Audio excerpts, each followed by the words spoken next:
I'm Melanie Norton. This is American Gothic. Here we fucking go.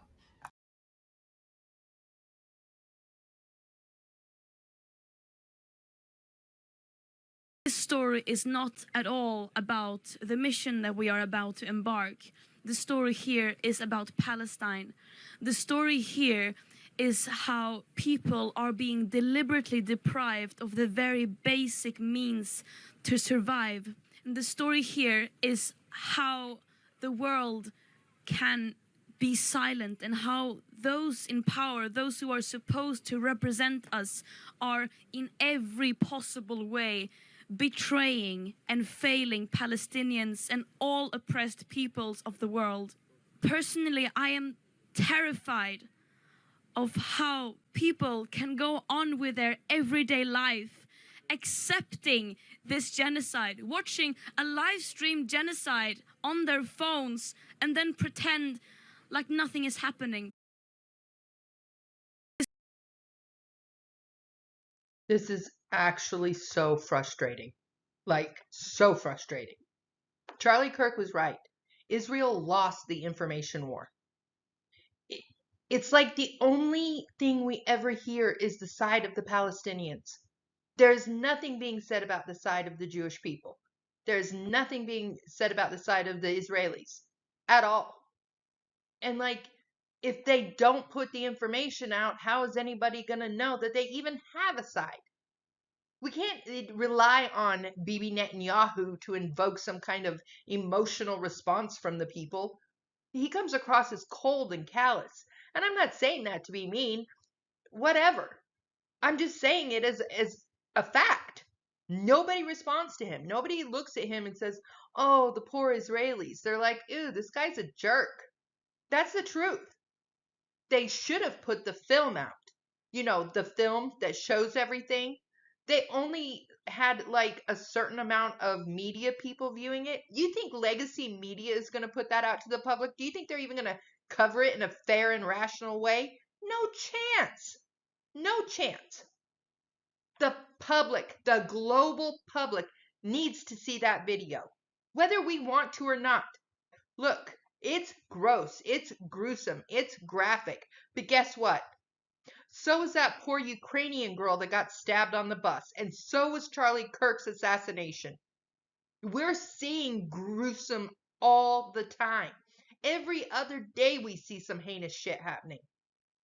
Israel needs to release that video so people know what happened to them on October 7th. But they won't. They won't. They're relying on old ties that bind. Well, guess what? The entire world is against them. And that's actually biblical. So, anyway, I really think the entire way Israel's handled this situation has been an absolute mess from day one. How'd they break the perimeter anyway? Where was security? Were they like on a bagel break? What's going on here? Not to mention the fact Officer Tatum said this, and he was absolutely 100% right. They should have gone in and within 48 hours had mass destruction. And that would have taught the entire world never to mess with Israel again. Instead, they've been dragging this on and on and on for years without any defense of themselves, without any explanation of themselves. Just trust our word. We said it was bad. Trust our word. Bibi, put the video out. Seriously, even now, even though the conflict's coming to an end, supposedly, I don't believe it for a minute, but whatever. Put it out. Tell the world what happened to you. Because right now, it's radio silence. And the youth in the world is only hearing from the Palestinians. They're only hearing from TikTok. And if you're one of those young people that gets your information off the socials, I would highly encourage you to do some research. Because once again, you're being lied to. Israel's did not occupy Palestinian territory. Israelis have been in Israel since 3500 BC. And that's what we're going to get into today. On October 7th, 2023, Hamas, along with other militant groups out of Gaza, totaling about 5,500 people, launched an attack on Israel at around 6:30 a.m. They attacked on land, by sea, and in the air. Nearly 1,200 Israelis and people from other countries were killed. 250 hostages were taken into Gaza. Some are still there. They attacked a music festival. They went into neighborhoods, knocking down doors and killing families in their own homes. They raped women and murdered babies. This was one of the most barbaric attacks ever witnessed in modern history. The question becomes why?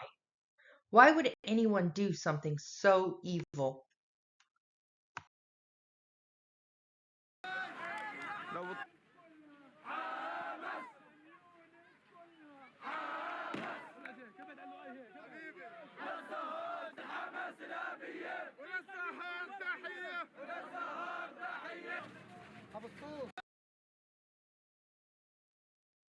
It's just kind of crazy to me that this horrible thing happened to Israel and they got our sympathy for all of 1 week before the entire world turned against them. Hamas justified their attack by citing Israel's occupation of Palestine and the atrocities against the Palestinian people. And the world ate it up. The citizens of Gaza cry out that they are innocent victims in all of this and that it's not their fault Hamas committed this horrible atrocity. See, that's where it gets a little sticky. In actuality, in 2006, the Palestinians voted them into power in what the world called the most democratic election to be held in the Middle East. The election was for the Second Palestinian Legislative Council. Hamas actually ran on a platform of destroying the state of Israel, and then they won. Hamas was voted in by the people. They won 45% of the vote and secured 74 of the 132 seats. This atrocity is literally what they voted for in a democratic election. And FYI, Hamas is an acronym. It means Islamic Resistance Movement. It was founded in 1987 as an offshoot of the Palestinian Muslim Brotherhood. Their published charter defines itself as a chapter of the Muslim Brotherhood and states that their primary objective is to annihilate Israel and replace it with a Palestinian Islamic State. It sounds a little bit like a declared occupation of Israel, but what do I know? So, in 1997, the US designated Hamas as a foreign terrorist organization after they began attacking Israeli civilians in pursuit of their goal to establish a Palestinian state. I mean, what more can they do? How can they spell it out for you? They are trying to eradicate the Jewish people. They're trying to destroy the nation state of Israel and take it over for themselves. They will do anything to accomplish this goal. I don't see how this is defensible.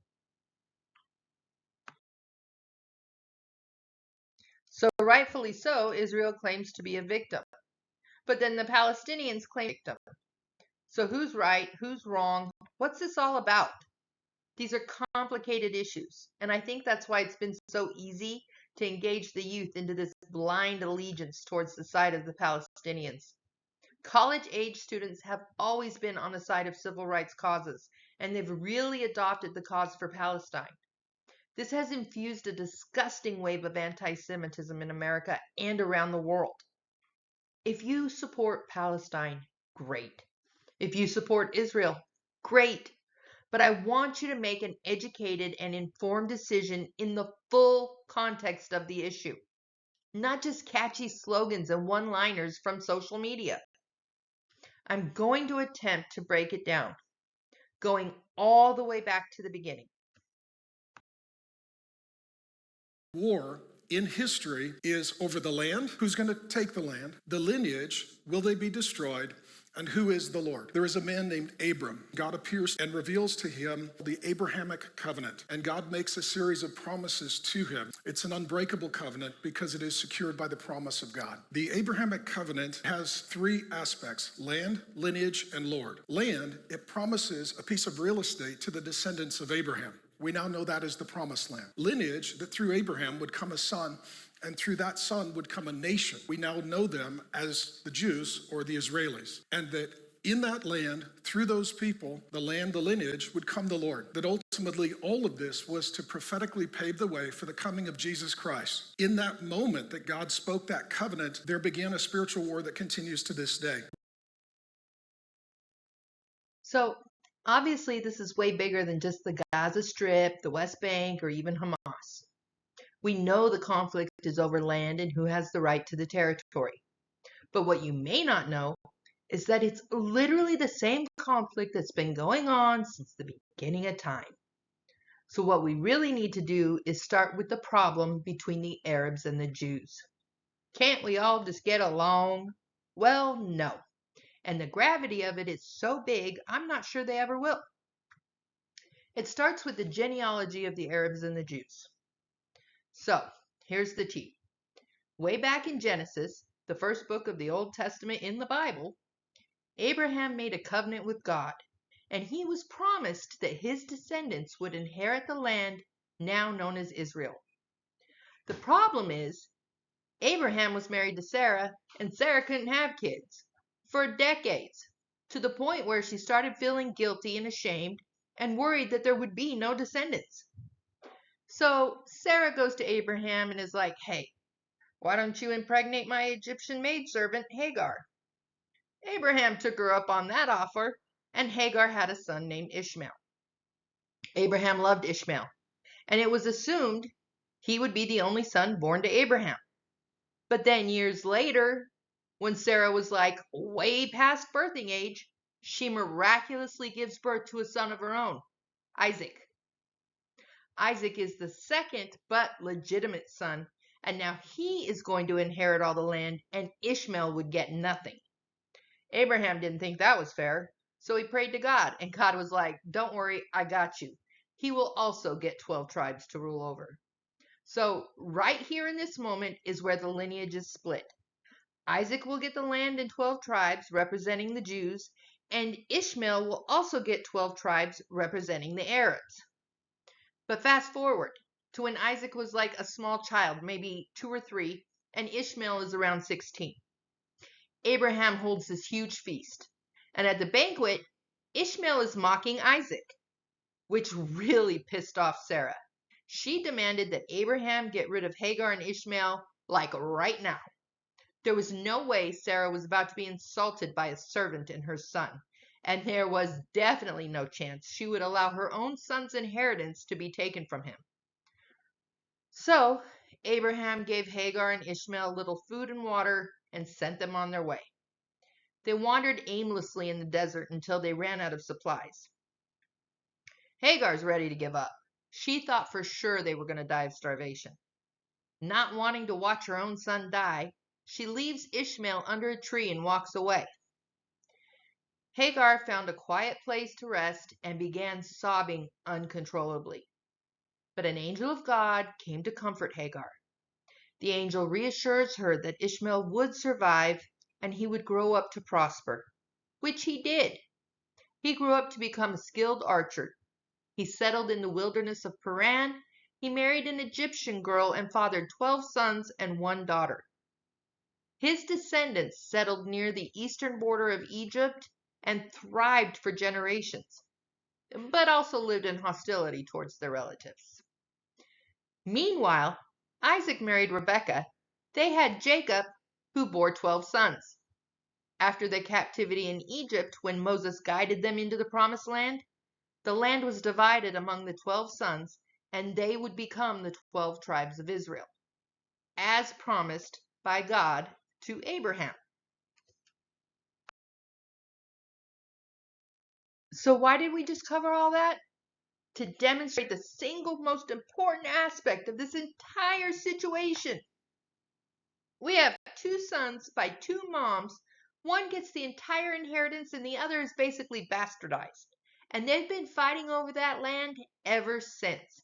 And by the way, it really doesn't matter if you believe this origin story or not, because they do. This genealogy is widely accepted by Christians, Jews, and Muslims. Any reasoning or excuse for this ongoing centuries-old feud outside of this background is pure rhetoric. Maps. On the left is the land according to Genesis 12:1-3 that God granted Abraham for his descendants. On the right is the same land, minus the territories that have been stripped from Israel over the years in an effort to keep peace. The West Bank, which includes Jerusalem and the Temple Mount, was taken over by the British Empire and then handed over to Jordan to rule. Today, Israel has control of some of it, but not the Temple. The boundaries for Gaza were established by Egypt, who had control of the territory in 1948. After the 1948 War of Independence, the area became a refuge for people who fled or were expelled during the conflict. So referring back to the maps, when Palestinians and their supporters chant, "To the river, to the sea, Palestine will be free," they mean the entire area between the Jordan River and the Mediterranean Sea, which is literally the entire land of Israel, which completely adheres to the Hamas Charter. Remember, their primary objective is to eradicate Israel and establish a Palestinian state in their land. Oh, and by the way, the name Palestine isn't even Arabic, it's Latin. The name was given to them by the Romans after the Third Jewish Revolt. The Jewish revolts were three major Jewish rebellions against the Roman Empire. The last one took place in Judea. Rebels were able to establish a Jewish state that actually lasted several years. Of course, the Romans eventually crushed them, and through mass killings, enslavement, and displacement of the population, the Jews were nearly eradicated. After this, the Romans began to call the Arabs in the area Palestinians. This was done in order to erase the Hebrew name and legacy from history. See, the Romans were so sick of dealing with the Jews, they didn't want to just destroy their nation. They wanted the name Israel never uttered again. It should be noted that for most of recorded history, there were never any Palestinians or an ethnic group. In fact, Palestinians are not an ethnic group at all, but rather a variety of different people descending from Syria, Lebanon, and Jordan. A 2010 study found Palestinians clustered genetically close to Jordanians and Saudi Arabians. The report states it's consistent with a common origin in the Arabian Peninsula. So it's not even until after World War I the modern framework of Palestine was established.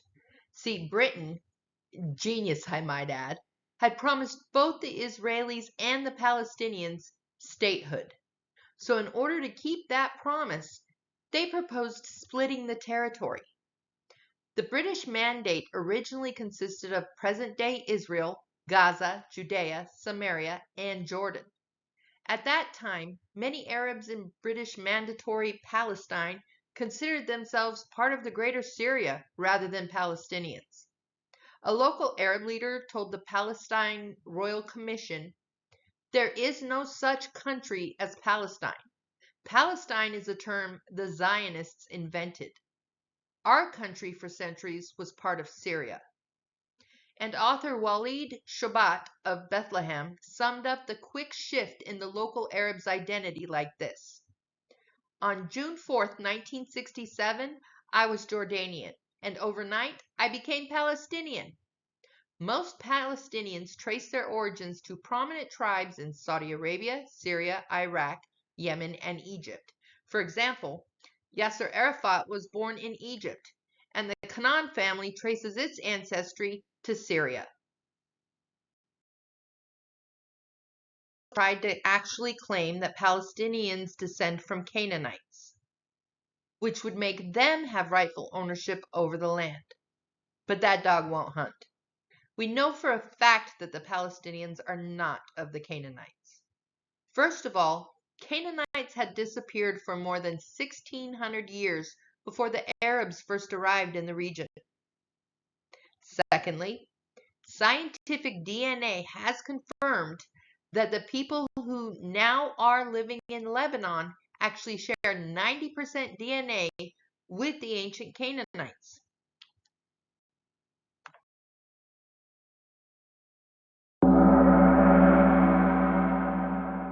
That sound, ladies and gentlemen, means it's time for a word from our sponsor.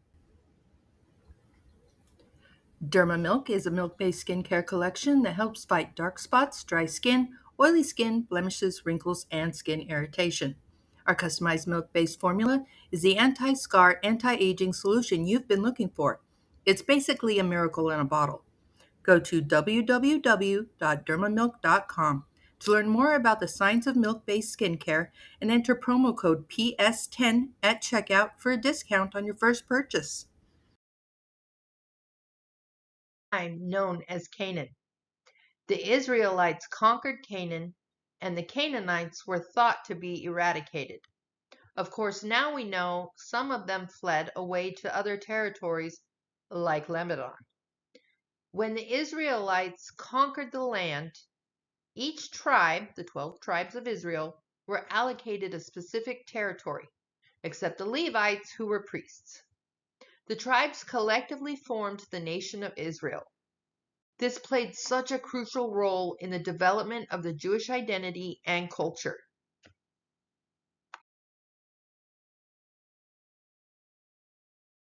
There are at least 10 verses in the Bible confirming that God had set aside this particular land to the descendants of Abraham.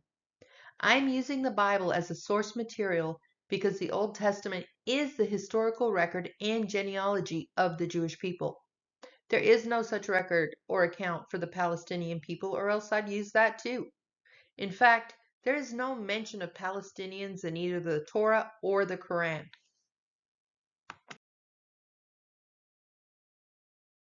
But the Israelites came tied back to this land as far back as 3500 BC. It didn't become a nation until around 1021 BC through King Saul, but a nation nonetheless. King Saul was the first king of Israel. It was through his leadership that Israel transitioned from a tribal society to organized statehood, forming the United Kingdom of Israel. He is known for his military successes, but probably more so for his downfall, due to his jealousy and disobedience to God's commandments. Saul was succeeded by King David, as in David and Goliath. He is known for his military skills, deep faith, and significant contributions to the nation. During his reign, David captured Jerusalem and brought the Ark of the Covenant into the city, establishing the City of David.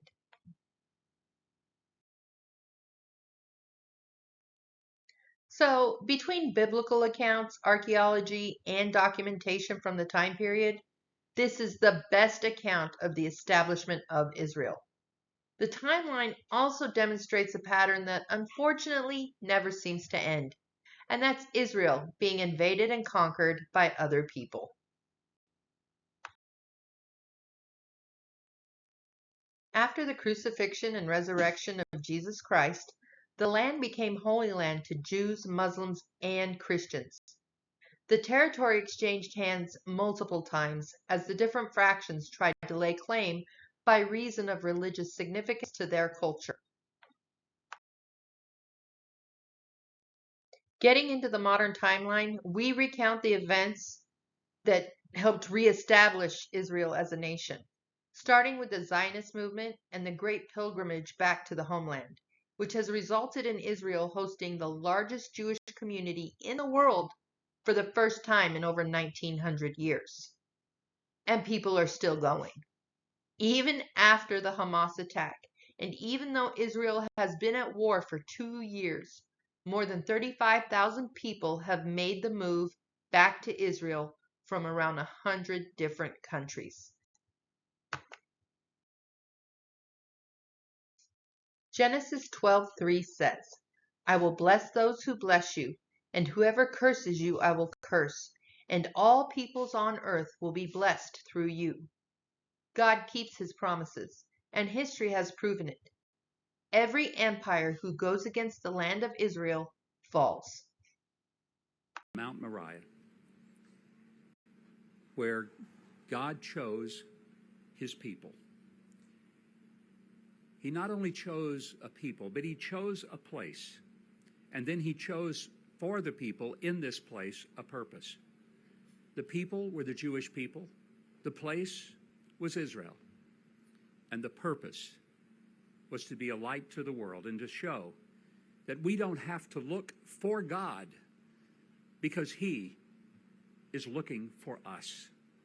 It was David, the king and the psalmist, who said in Psalm 137 and verse 5, "If I forget you, O Jerusalem, may my right hand forget its skill."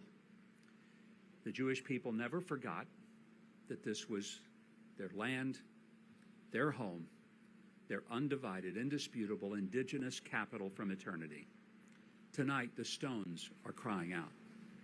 The crowds may say it, but the stones absolutely and 100% validate that the Jewish people not only belong here now, but they have belonged here for 4,000 years, since the time God said to Abraham, "This is yours. Take good care of it. And you'll be a blessing to the people around the earth." And even to those of us who aren't even Jewish. He says, those who bless Israel will be blessed, and those who curse Israel will be cursed. And I come here tonight because I'd rather have a blessing than a curse. This extraordinary piece of archaeological mastery is a validation and a truth, and it is shouting from the top of the mountain that this is indeed the eternal home of the Jewish people, the Jewish state, and the people who rightly belong here. And tonight, the rest of the world comes to say, welcome home, and may no one ever, ever attempt to take your home from you. It is yours. You know, most people don't even look at the second half of that promise to Abraham, where it says, "Then in you all the families of the earth shall be blessed." God gives mankind the biggest blessing of all when he sends his son to earth to die for our sins. Genealogy and historical records show that Jesus is a direct descendant of King David and from the line of Jacob. Again, God keeps his promises. The verses in Genesis establish three main principles. 1, God's commitment to Israel. 2, the destruction of those who would go against Israel. And 3, it's a call to action, that we should pray for peace in Israel.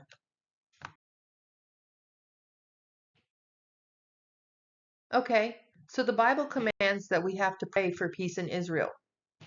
But do we have to agree with Israel?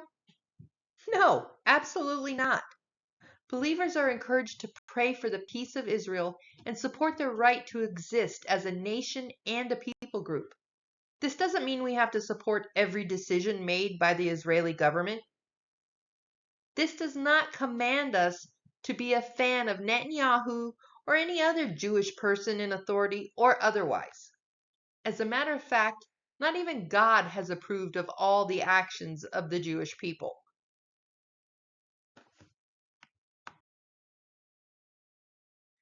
The phrase, "he who wrestles with God," comes from the biblical account of Jacob wrestling with an angel. This is when God changed his name to Israel. It's symbolic to the plight of the Jewish people, emphasizing the struggle with both divine and human challenges. The Jewish people have a long history of questioning and defying God, resulting in their punishment. In Numbers 14:22, the Israelites tested God 10 times, leading to severe consequences. Their nation was even destroyed. In Exodus 32, the Israelites created a golden calf and worshipped it while Moses was on Mount Sinai. God's anger led to more punishment. In Exodus 16, 2 through 3, the Israelites were whining incessantly about the hard journey and lack of food. This was proof that they lacked faith in God. All throughout the Old Testament, the Israelites faced numerous instances of disobedience and idolatry. They failed to follow God's commandments and were punished for it, time and time again. So, no, you don't have to agree with the actions of Israel, but we do have to pray for them and defend their right to exist. Also, questioning the Israeli leadership does not make you an anti Semite, but wishing for the destruction of the Jewish nation absolutely does. And like I always say, you can't be a Christian and an anti Semite because Jesus was a Jew.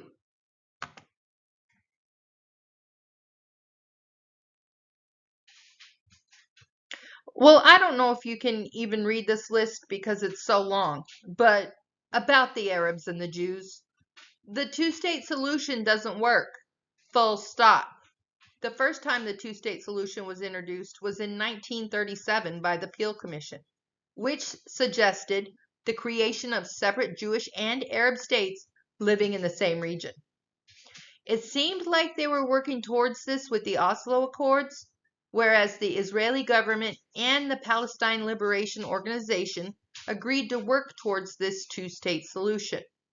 Under the Oslo Accords, Israel actually transferred the security and civilian responsibility for many Palestinian populated areas of the West Bank as well as the Gaza Strip. But the attacks didn't stop. In 2000, a violent intifada, or uprising, began and thwarted any future efforts to a two-state solution. Several more attempts to restart direct negotiations have simply failed, and the status of the area has never been finalized. Since 1937, they have been in non-stop conflict. As of this week, Trump has declared that he has offered a new agreement which has been accepted by Israel and many of the neighboring countries. Hamas has agreed to release the hostages, but nothing more concrete has been confirmed. Again, I don't see any future for a two-state solution. It'll last for a time. We might have peace for 2 or maybe 3.5 years, but that'll be it, and it'll be back to square one. But we'll see.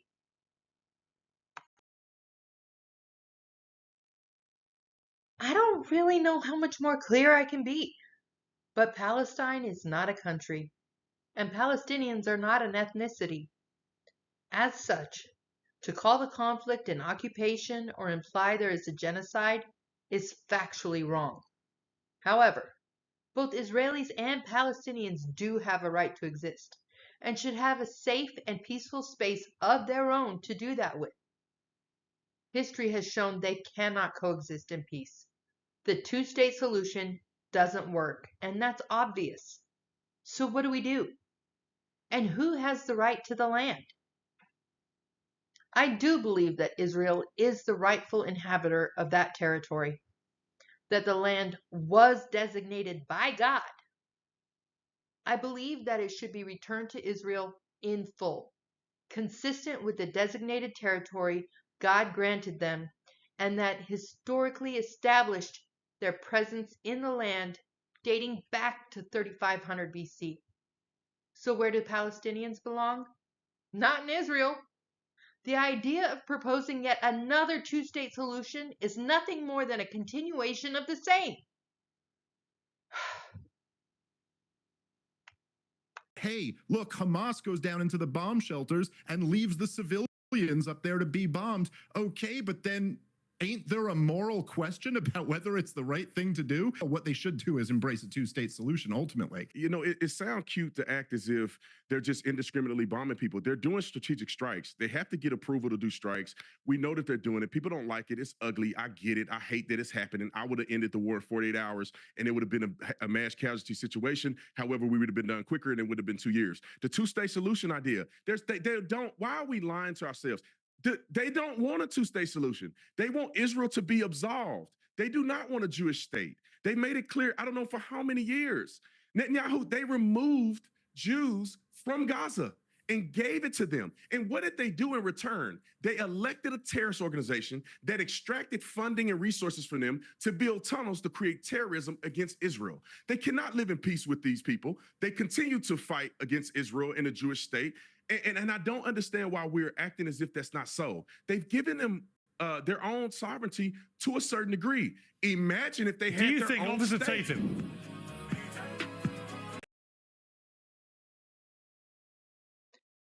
I think the Palestinian people within the region should be reintegrated into their nations of origin, such as Syria, Iraq, Jordan, Saudi Arabia, Yemen, and Egypt.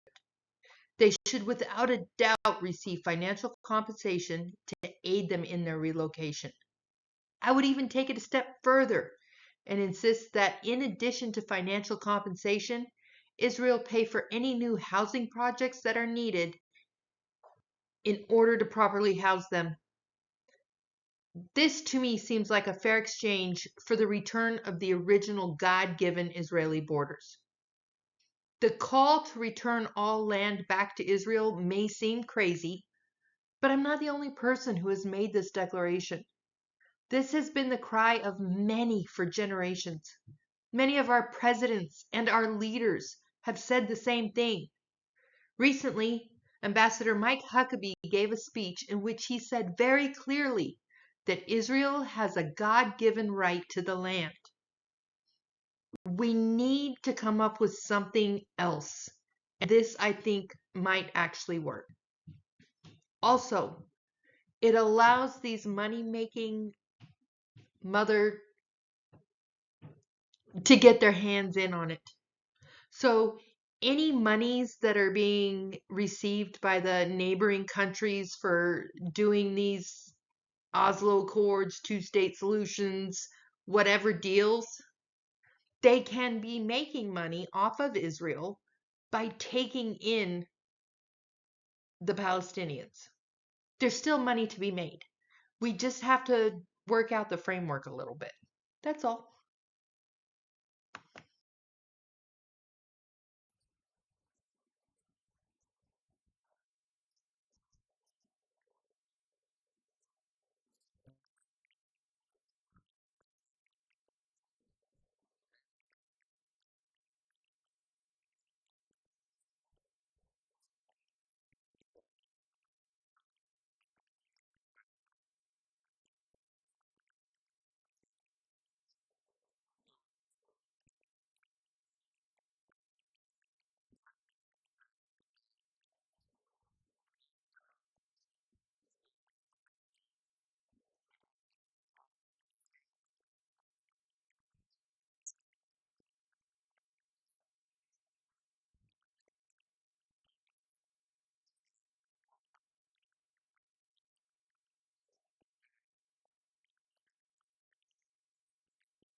to the glorious heights of Masada, we see an incredible story of faith and perseverance.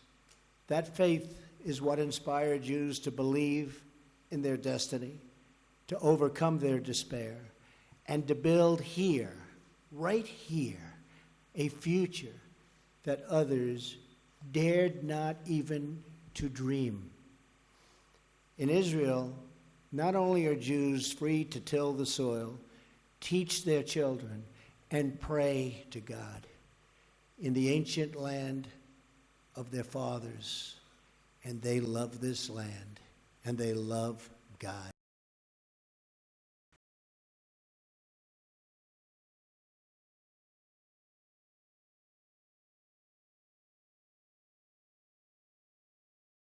So that was a mouthful.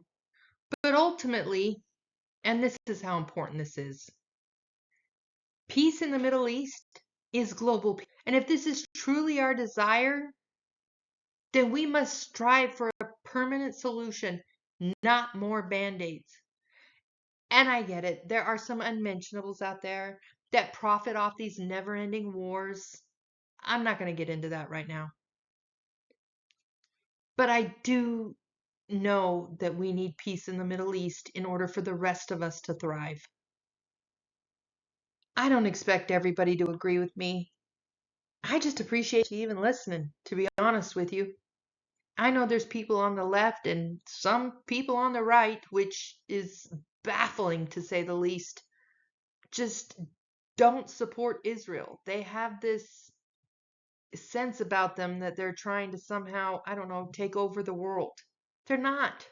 They just want their land. They don't want your land. They don't want my land. They want what's theirs. And obviously, I'm coming from a Christian perspective. There's no getting around that. But what other perspective is there? Like I said, this is the most historical evidence we have to say who's who, what's what, and who gets the land. I don't know. These are hard topics. These are complicated issues. I'm not trying to change anybody's mind. I'm not trying to debate. I did want to demonstrate a different perspective and give a little background so that people started questioning things, started asking why, and started having a desire to do some research of their own. I am not a theologian, and I'm certainly not a historian. But hopefully, by watching this video, you've been inspired to do your own research so that you can come up with your own conclusions. I don't ultimately know what's right and what's wrong, but I know in my heart that Israel does have a right to exist. And for anybody to say otherwise is really gross. It's really inhumane. And this campaign to completely diminish what happened to them on October 7th and replace it with some narrative like they're the bad guys and they did this horrible thing, it's just not flying with me. It's not. I've read about, and I'm sure you have, some of the gross and disgusting things that happened on October 7th. I read about the babies in the ovens. I read about the rape of women. I read about small children watching their parents being murdered. And we all saw that young girl being taken hostage and hauled off in that truck, crying out to her boyfriend. But for some reason, that doesn't matter. Her life didn't matter. The 1,200 Israelis and foreign people that were there in that country at that time, their lives didn't matter? Because what? Because you saw a catchy slogan? Because somehow this seems like you're going up against the man? Give me a break. If you want to get into grown-up issues, grow up. If you want to start talking about things that are serious to this level, do your research. Look it up. Don't just parrot what somebody you think is cool said the day before. That's lazy and ignorant. If you don't understand the conflict in the Middle East, don't talk about it. If you want to understand the conflict in the Middle East, study it, research it, look it up. I'm not trying to be mean, but these issues are way too important to be left to the TikTok generation. And I want to make it very, very, very clear, because like Mike Huckabee, I want to be blessed, I'm not trying to be cursed. I want to make it very clear. I do support Israel. I support them in their right to exist, and I pray for them. Is Benjamin Netanyahu a little questionable? Yeah, I'd say so. I agree with Officer Tatum. He should have wrapped this up in 24 hours and been done with it. Dragging it on like this gave him less, what's the word I'm looking for? Justification. It's cruel and barbaric at this point. I get it. I agree. But at the same time, you come into my house, you hurt my people, you rape my women, you kill my babies, I'm coming down on you like nothing you ain't ever seen before. Nothing. And we haven't witnessed anything like this before. This is not in our timeline. This is not in our generation. This is the kind of stuff they did back in the Vikings. So maybe we didn't know how to respond to it. Maybe we didn't understand the depth of it.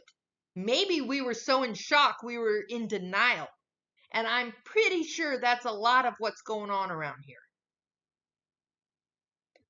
I'm not the one. I'm not the smart guy. I'm just some chick that has opinions. So please, there are plenty of people, there are plenty of resources, there are plenty of documents, there are plenty of archaeological proofs that what I'm saying is true. I am begging you to just think for just one moment. What if they were lying to me? What if I've been out here protesting for something that was a lie? What if I harmed another human being for something that wasn't true? What if? Because that would not feel very good. And that's not a place I'd want to be sitting in. It's important that we stand on business. But in order to do that, you have to know the business. And I'm just afraid some of you don't. Like I said, you don't have to believe in the Bible. You don't have to believe in the Torah. It doesn't matter what you believe, because the people involved do. They do. The Arabs believe they're entitled to that land. The Israelis believe they're entitled to that land. Until we establish that they cannot live together, accept that as fact, and try and come up with another solution, it's going to be the same thing over and over again. Time after time after time. And God, I pray that Trump's solution works, but I highly suspect that it'll be short-lived. Not through any fault of his. He has the best intentions. I believe that. But I also believe the Bible. And I don't think there will be a time when we can see Israelis and Arabs coexisting in peace for any semblance of time. I don't. And I also think that once they say peace and safety, that's when we need to watch our ass. So that's what I'm doing. I'm watching my ass. And I'm making sure the man upstairs knows whose team I'm fighting for.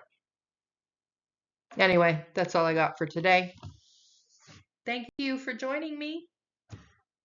Bye.